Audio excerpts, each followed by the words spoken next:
ഹരിവരാസനത്തിൽ നിന്റെ പള്ളിയുറക്കം, പൊൻപുലരി വന്നു നട തുറന്നാൽ നെയ്യഭിഷേകം. ഇനിയും ഇനിയും എൻ്റെ പാട്ടിൽ കണ്ണൊഴിയേണം, സ്വാമി ഇടയനായി കാട്ടിലെന്നെ നീ നയിക്കേണം. കരകേറ്റേണം, കർമ്മവരമേകേണം, ജന്മദുരിതങ്ങൾക്കൊഴിവു നീ നൽകിയിടേണം.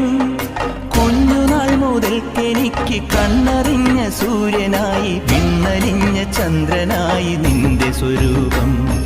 തങ്കനിലാവുമ്മ വയ്ക്കും സ്വാമി പാദമേ, സ്നേഹപമ്പയിൽ നീ കരകവിഞ്ഞതെന്തിനാണ്? കൺമുനയാൽ ആജ്ഞ നൽകും ചിന്മയ രൂപം കണ്ട് വൻപുലിക്കും പാൽ ചുരന്നതെന്തിനാണ്? മോഹിനിയിൽ പിറന്നതും മോഹമെല്ലാം വെടിഞ്ഞതും ദേവഹിതം നടന്നതും നിന്റെ ലീല.